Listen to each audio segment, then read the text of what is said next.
सदा परिभवग्नभीष्टदोहम्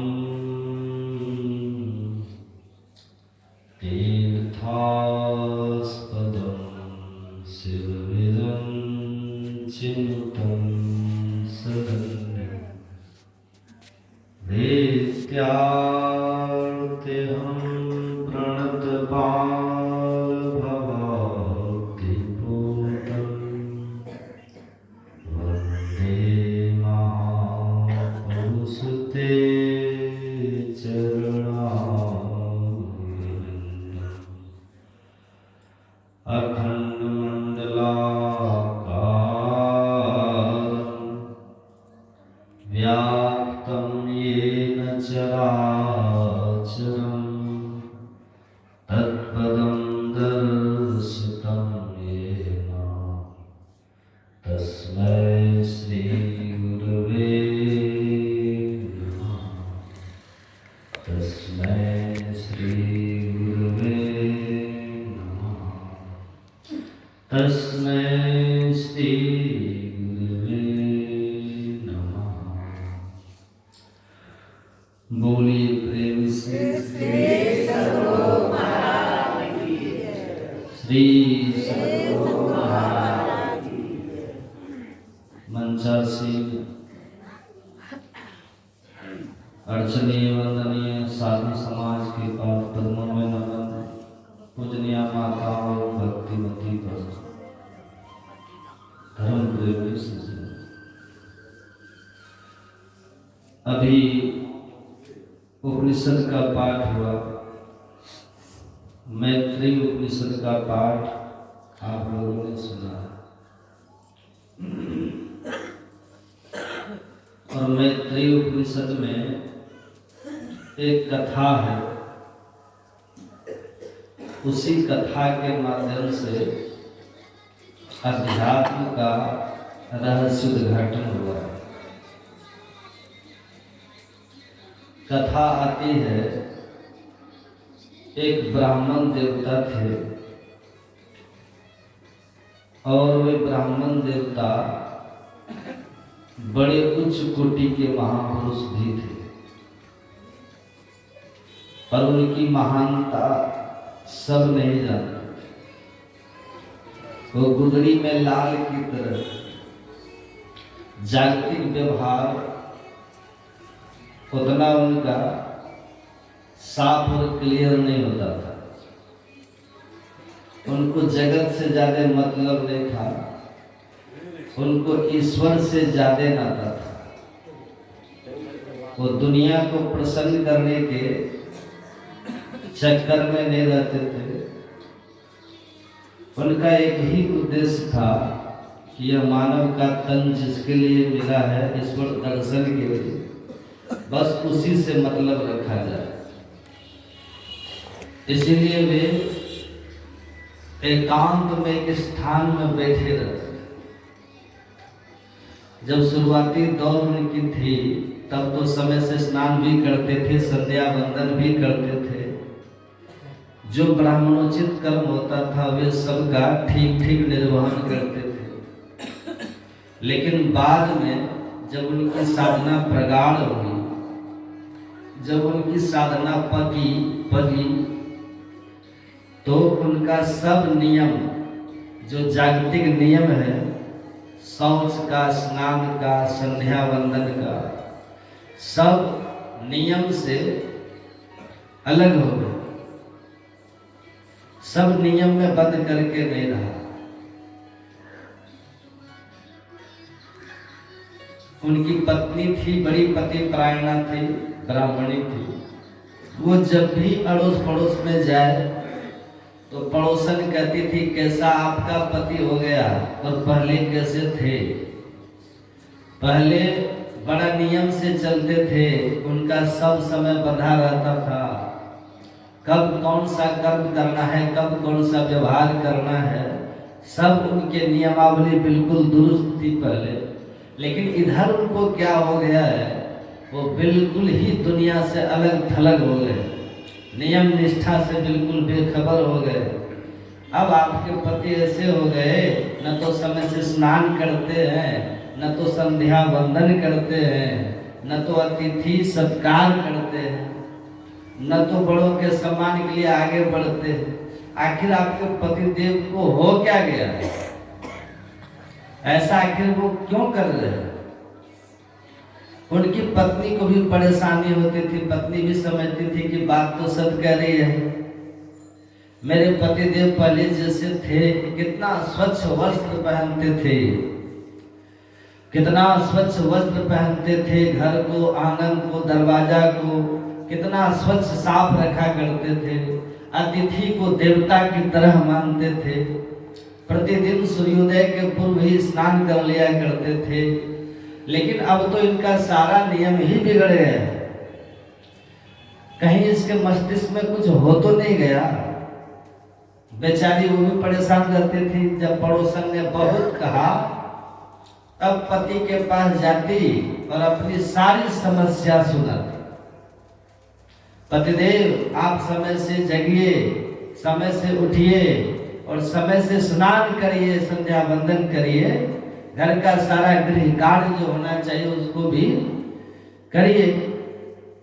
अतिथि आते हैं, अभ्यागत आते हैं अपने यहाँ, उनका भी सेवा सत्कार होना चाहिए, दूसरा कोई करने वाला नहीं है। आप देखिए, पर वे मौन रहते थे। ब्राह्मण देवता कुछ बोलते नहीं, मानो वो कह रहे थे हमें है काम ईश्वर से, जगत रूठे तो रूठन दे। कितने पर्व बीत गए उनके, कितने त्योहार बीत गए उनके, कितनी दीपावलियां बीत गई उनकी, कितने दुर्गा पूजा बीत गए, कितने छठ बीत गए, सब पर्व बीत गया, सब त्योहार बीत गया, कितने अतिथि आए गए और उनको किसी से कोई मतलब नहीं रहा।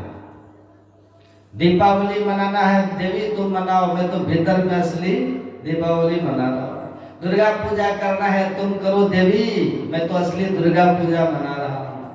छठ पूजा करना है, जाओ तुम ठंडी में जल में जाके खड़ा होकर के सूर्य को अर्घ दो, ये तो जड़ सूर्य है और मैं तो असली सूर्य को अर्घ दे रहा हूँ, मैं तो असली छठ पूजा करता हूँ। दुनिया से बिल्कुल बेखबर पत्नी परेशान रहने लगी कि आखिर इनको क्या हो गया। यही बात है ना, जब साधक अपने भीतर में यात्रा करता है, भीतर की पूंजी को पाते हैं और भीतर की पूंजी का प्रसाद जब उनको प्राप्त होता है और वो जब वो बहिर्गत होता है तो दुनिया का लोग कहता है ये पागल हो गए। अब दुनिया की दृष्टि में वो पागल हो जाते हैं और उनकी दृष्टि में ये सारी दुनिया पागल हो जाती है। और वास्तव में आपने स्वामी रामतीर्थ का नाम सुना है। स्वामी रामतीर्थ भी ऐसे ही थे। वो जिस यूनिवर्सिटी में पढ़े लाहौर में, उसी के वो मैथमेटिक्स के प्रोफेसर भी हो गए। आपको आश्चर्य लगेगा, मात्र 28 वर्ष की अवस्था में उन्होंने पढ़ाई भी करी, एमए की पढ़ाई, और उसी यूनिवर्सिटी में वो मैथमेटिक्स के प्रोफेसर भी बने और बड़े प्रतिष्ठित प्रोफेसर थे वो स्वामी रामतीर्थ। यद्यपि गरीब थे, शुरुआती दौर उनकी गरीबी में बीती थी, लेकिन अपने मेधा के बल से, अपनी बुद्धि कौशल के बल से स्वामी रामतीर्थ ने उच्च पद पाया था। पद तो था ही, प्रतिष्ठा भी कम नहीं थी उनकी, लेकिन थोड़े ही दिन में सबको त्याग करके, रिजाइन मार करके स्वामी रामतीर्थ एक फकीर बने। लोगों ने कहा कि अरे यहाँ लोग सबके सब नौकरी के लिए तरसते हैं, कुछ पैसे मिले, कुछ रुपए मिले, मासिक वेतन मिले, इसके लिए यहाँ सबके सब परेशान लोग हैं। पर ये कैसा व्यक्ति है, इतनी सहजता से इनको ये नौकरी मिली थी, सरकारी नौकरी मिली थी और कितना अच्छा पद मिला था, कितनी इनकी प्रतिष्ठा थी, लेकिन ये सबको लात मार करके, सबको छोड़ करके ये देखो फकीर बन गया। किसी ने कहा ये पागल हो गया, तो स्वामी रामतीर्थ ने कहा हम पागल हो गए तो पागल ही अच्छे हैं, इस बिगड़े हुए मस्तिष्क में अमृत के गुच्छे। हमारे पागलपन का पता तुम्हें क्या, मुझे मेरी मस्ती वहां लेकर आई जहां मेरे अपने सिवा कुछ नहीं है, जहां मैं ही मैं हूं, जहां मेरे अतिरिक्त कुछ है ही नहीं। मेरी मस्ती ने मुझे वहां ला करके खड़ा किया। दुनिया के लोग कहते हैं ऐसे लोग पागल है, पर ऐसे लोग कहते हैं कि दुनिया के लोग पागल है। एक फकीर चले जा रहे थे, उधर से गृहस्थ आ रहा था, तो गृहस्थ ने फकीर को प्रणाम किया, साधु को चरण छू करके प्रणाम किया। तो साधु ने भी सर झुका करके गृहस्थ को प्रणाम किया और उसी बहाने वो कुछ संदेश देना चाह रहे थे। साधु कुछ उपदेश देना चाह रहे थे। साधु जब फकीर ने प्रणाम किया तो सदगृहस्थ ने कहा कि बाबा आपने क्यों प्रणाम किया? फकीर ने कहा कि पहले आपने प्रणाम किया, आपने क्यों किया? सदगृहस्थ कहते हैं मैंने तो इसीलिए प्रणाम किया क्योंकि आप एक फकीर है, साधु है, बैरागी है, सन्यासी है, आप संग्रह परिग्रह से रहित है, आपको दुनिया की लौकिक पदार्थों से कोई ज्यादा खास आवश्यकता मतलब आपको नहीं है। इसलिए मैंने त्यागी जान करके आपको प्रणाम किया। फकीर ने बड़ा सुंदर जवाब दिया कि मैंने भी तुझे प्रणाम किया त्यागी जान करके। वो कहते मैं कहाँ त्यागी, मैं तो मेरे साथ तो मेरे परिवार है, मेरा घर है, मकान है, दुकान है, बाल बच्चे सारे प्रपंचों के साथ में मैं रहता हूँ, अपनों के साथ रहता हूँ। मेरे गांव में मेरे अपने बहुत है, अड़ोस पड़ोस है, मेरे शत्रु भी है, महाराज सब है, सबके साथ में मैं रहता हूं, मैं कैसा त्यागी हूं? तब साधु ने कहा कि वास्तव में तुम बड़े त्यागी और मैं छोटा त्यागी, इसलिए मैंने तुझे प्रणाम किया। तो वो सदगृहस्थ कहते हैं वो कैसे? फकीर ने कहा अरे मैंने तो उसको छोड़ा है जो छूटने वाला है, मैंने तो उसको छोड़ा है जो पहले अपना कभी था ही नहीं। ये धन, ये दौलत, ये पद, ये प्रतिष्ठा, ये मकान, ये परिवार, ये पुत्र, ये प्रतिष्ठा, जन्म के पहले मेरा कोई नहीं था। जब मेरा जन्म नहीं था न तो मेरी कोई माँ थी, न कोई मेरे पिता थे, न कोई भाई बंधु सखा सहोदर थे। जन्म के पहले न तो अपना कोई निजी मकान था मेरा, न तो मेरी जमीनें थी, कोई जायदाद था मेरा, कुछ भी नहीं था। जन्म लिया, अब ये मिला था, अब मर जाता तो फिर सब छूट जाता, मरने के बाद भी तो कुछ नहीं रहता। बहुत धन होता तो धरती पर ही रहेगा, परिवार पत्नी होती तो शमशान गृहद्वारी तक, दरवाजे तक जाती, सब तो यही छोड़ जाता, पशु पशुशाला में बंधा रह जाता, शरीर भी जाकर के चिता में जल करके या फिर धरती में गल करके दफन हो जाता। इससे ज्यादा और क्या हो सकता था? तो जो ये छूटने वाला था, छूटने वालों को हमने छोड़ा है। जिसको मैं नहीं छोड़ता तब भी छूट जाता, मैंने तो उसको छोड़ा है, लेकिन तूने तो उसको छोड़ा है जो तेरा साथ कभी छोड़ता ही नहीं। तूने उसको छोड़ा है जो जन्म के पहले भी तुम्हारे साथ था, अभी भी तेरे साथ है, और जब सब तुम्हारा साथ छोड़ देगा तब भी जो तेरे साथ रहेंगे, तूने तो उनको त्याग दिया है, तूने तो उसको छोड़ दिया। अब बताओ बड़ा त्यागी तू कि बड़ा त्यागी मैं? अरे तूने ईश्वर तक को छोड़ दिया, मैंने तो संसार को छोड़ा है। आज तक संसार किसी का हुआ नहीं और ईश्वर ने आज तक किसी को छोड़ा नहीं, पर तुम कैसे नादान हो, तूने तो ईश्वर को छोड़ दिया। यही जान करके मैंने तुझे प्रणाम किया। वो बेचारे सदग्रस्त शर्म के मारे उनका सर लज्जा से झुक गया। बात सत्य कह रहे हैं। कुटुंब संगाती बीच में, सुने थे ना, आदि अंत न कोई, बीच मिला बीच ही गया, सहजो संग न। सुना थे बाबा, जो संग में रहने वाले नहीं है, हम उनकी प्रसन्नता के लिए क्या नहीं करते, उनको खुश करने के लिए हम क्या क्या नहीं करते हैं। पत्नी को प्रसन्न करने के लिए, पुत्र को प्रसन्न करने के लिए, नाती पोता को प्रसन्न करने के लिए व्यक्ति परमात्मा तक का त्याग कर देते हैं। जितनी देर बैठ करके ध्यान करेंगे, भजन करेंगे, ईश्वर को मनाएंगे, उसका प्यार पाएंगे, उसका दुलार पाएंगे, उतनी देर वो समय को छोड़ के बर्बाद करके नाती पोते के पीछे जो पहले नहीं था आगे भी नहीं रहेंगे, उसमें अपना समय बर्बाद करते हैं। भक्त ऐसा कभी नहीं करता, भक्त ऐसा नहीं करता।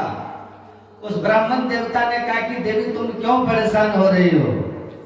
मैं तो वही करता हूं जो मानव तन प्राप्त करके करना चाहिए। उनकी पत्नी ने कहा पतिदेव ये कौन सा मानव का कर्म है कि समय से स्नान भी नहीं करो, समय से संध्या वंदन भी नहीं करे? ये कौन सा मानव का कर्म है? पतिदेव, ये कौन सा मानव का कर्म है कि व्यक्ति अतिथि का भी सत्कार नहीं करे? ये कौन सा है? उस ब्राह्मण देवता ने कहा कि देवी, अब तक तो मैंने शरीर को नहलाया था, बहुत नहलाया शरीर को, पर शरीर को नहलाने के बाद भी न भीतर से काम गया, न क्रोध गया, न लोभ गया, न ईर्ष्या गई, न द्वेष गया, न मोह गया, खड विकार नहीं गया देवी, विषयों की मार खाता रहा। बहुत नहलाया तन को नहलाते नहलाते बहुत समय बीत गया देवी, लेकिन अंतःकरण मेरा नहीं धुला। लेकिन अब मेरा अंतःकरण धुला है, अब मेरा मन निर्मल हुआ है। कबीरा मन निर्मल भया जैसे गंगा नीर, अब पाछे पाछे हरि फिरे कहत कबीर कबीर। जिनका मन निर्मल हो जाता है, जिनका अंतःकरण पवित्र हो जाता है, तन गंदा भी रहता तो कोई फर्क नहीं पड़ता। और सुनो देवी, तुम संध्या वंदन की बात जहां तक करती हो ना, एक बात तू बता, यदि किसी के घर में छूतक लग जाता है तो उस दिन कोई करता है संध्या वंदन? उस दिन कोई पूजा पाठ करता है? उस दिन कोई गायत्री की माला जपता है क्या? उस दिन कोई गीता पाठ करता है, रामायण पाठ करता है? नहीं। क्यों? क्योंकि छूतक लगता है। आज छूतक कब लगता है? या तो कोई मरे तब छूतक लगता है, या फिर किसी का जन्म हो तब छूतक लगता है। और देवी पता है, मेरे यहाँ जन्म भी हो गया और मेरे यहाँ मृत्यु भी हो गई, दो छूतक लगा है। बताओ मैं कैसे संध्या वंदन करूं, कैसे करूं? अब पत्नी हतप्रद है, आश्चर्यचकित है। पत्नी कहती किसका जन्म हुआ, कौन मर गया आपके यहाँ? कहा देवी, मेरा एक पुत्र का जन्म हो गया और मेरी माँ मर गई। पत्नी कहती बावला हो गए, माँ तो वो बैठी है, देखिए वो सामने बैठी है माँ, और मैं ये रही आपकी पत्नी, कहाँ पुत्र हुआ? कोई पुत्र नहीं हुआ। और आप कैसे बोल रहे हैं? मेरा तेरा मनवा कैसे एक हो, ये संसारी और साधक का मन एक कैसे हो सकता है?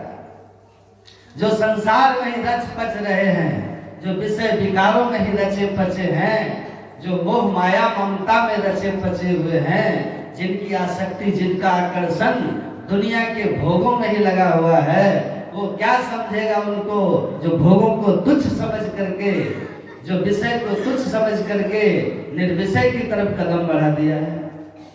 वो समझ नहीं रही है उनकी पत्नी।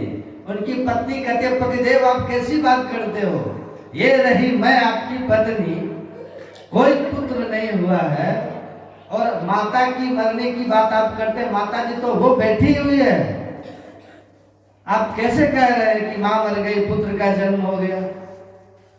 तब वो ब्राह्मण देवता, जिनकी चित्त वृत्ति उच्च भाव भूमि पर है, वे कहते अरे पगली, मैं इस पुत्र की बात नहीं करता, मैं इस माँ की बात नहीं करता, ये माँ तो अब मिली है और छूट जाएगी, या तो मैं माँ को छोड़ूंगा या फिर माँ मुझे छोड़ेगी। ये तो बहुत इस तरह की बहुत माएँ मिली हैं, इस तरह का बहुत पुत्र मिला है देवी, लेकिन एक वो माँ, जैसे इस माँ से सूत का जन्म होता है, ऐसे एक माँ है जिससे सूल का जन्म होता है। वो कौन सी माँ है? रामायण में लिखा है, तुलसीदास जी लिखते हैं, मोह सकल व्याधिन कर मूला, तिनते पुनि उपजे बहु सूला। इस माँ से सूत का जन्म होता है, पुत्र का सूत का जन्म होता है, लेकिन एक मोहमयी माँ है जिससे सूल का जन्म होता है। मोह सकल व्याधिन कर मूला, तिनते पुनि उपजहि बहु सूला।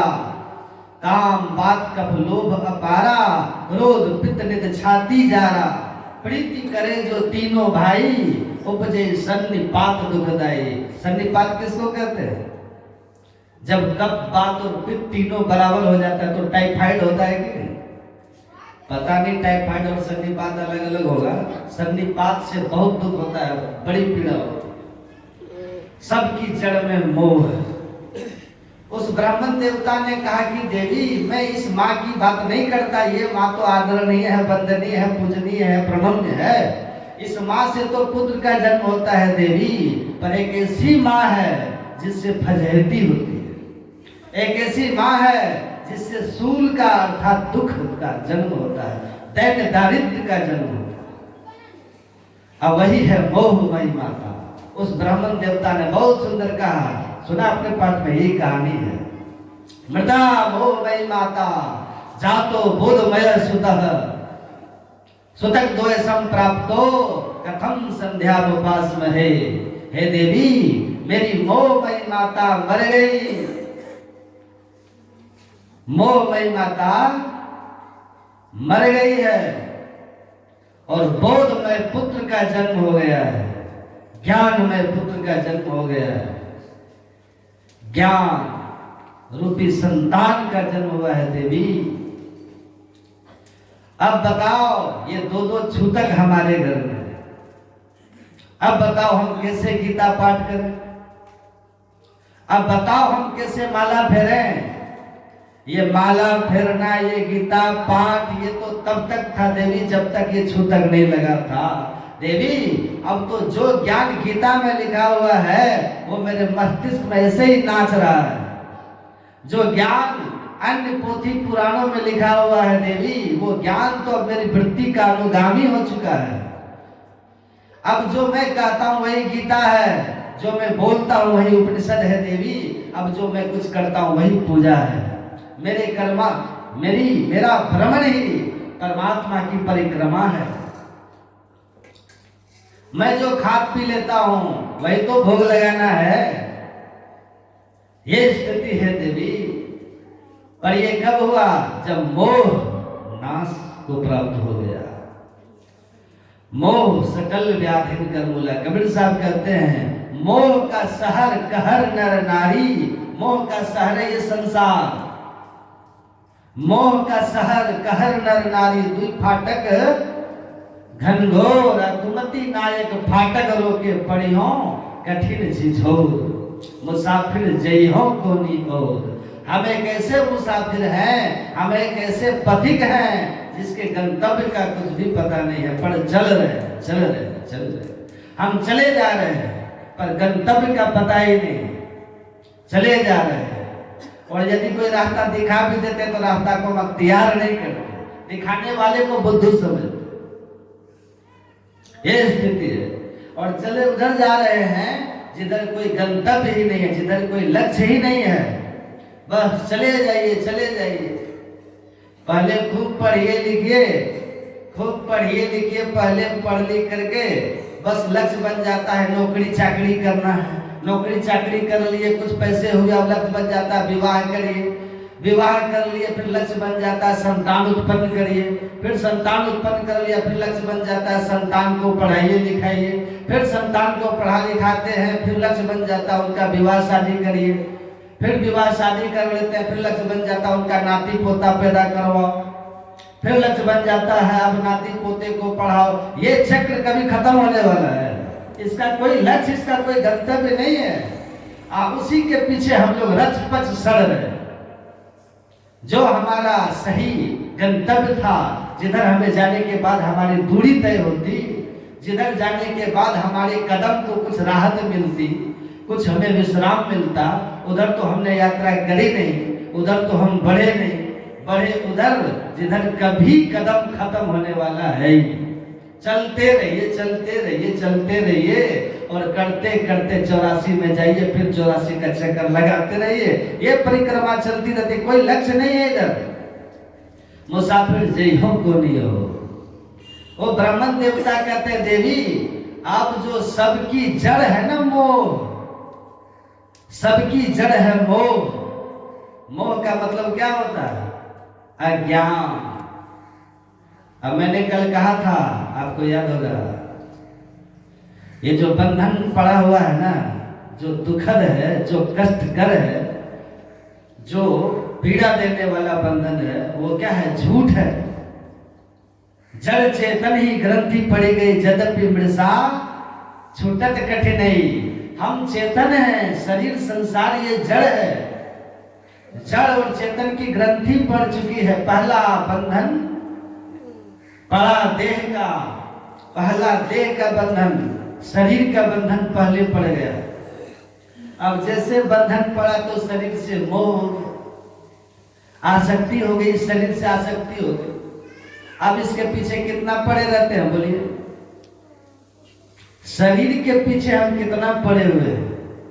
अगर इतना भी जितना इस देह के पीछे हम लोग पड़े हैं, अब पीछे पड़े क्या लोग कितने तो ऐसे हैं कि शरीर को ही मैं समझ लेते, शरीर को ही। असंत कहते हैं इस देह को मैं मानना सबसे बड़ा पाप है पाप जितने जगत में, सभी पापों का यह बाप है। जो शरीर को मैं मान करके रहता है, जो इसको मैं मान लेता है, वो दुनिया का सब पाप करने के लिए तैयार हो जाता है। अब वो सब पाप करेगा।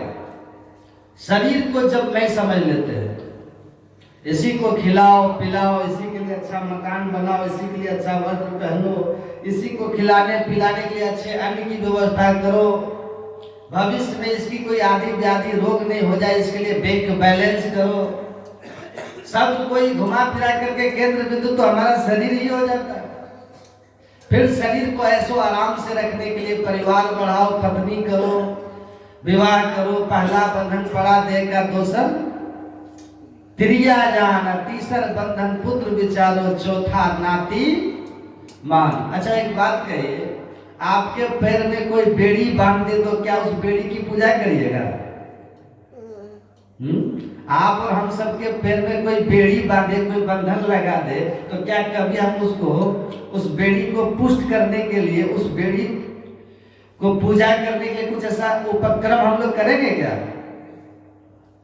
कुछ नहीं करेंगे। उसको तो हमको खत्म करने का प्रयास करना होगा, उस बंधन को खोलना पड़ेगा।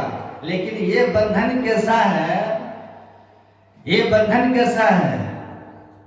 पहला बंधन पड़ा देह का, दूसर त्रिया जान, तीसर बंधन पुत्र विचारो, चौथा नाती मान। अब विचार कीजिए, इतिहास खूब पढ़ते हैं, 1 लाख पुत्र 1.25 लाख नाती, तारावन घर दिया ना बाती, ये भी पढ़ते सुनते हैं, उनके नाम पर खूब सब कुछ जाते, इतिहास भी पढ़ते हैं। जब 1 लाख पुत्र 1.25 लाख नाती, तारावन घर दिया ना बाती, तो आपके घर में कौन दिया जलाएगा? 2-4 है तो फिर आप 1 लाख प्लस कीजिए, तब ना होगा। ये स्थिति हम लोग की, ये सबकी स्थिति, हमारी भी वही स्थिति है, हमारी भी बंधन देने वाला हो जाएगा, ये दुखद हो जाएगा। तो हमें सतर्क रहना है, सावधान रहना है, और भीतर की साधना में शिथिलता नहीं लानी है। उस ब्राह्मण देवता ने कहा, देवी अब सब लौकिक व्यवहारों से मैं ऊपर उठ चुका हूं, अब ये गीता का ज्ञान तो मेरे मस्तिष्क का अनुकरण कर रहा है, ये उपनिषद का ज्ञान तो मेरे अनुभव का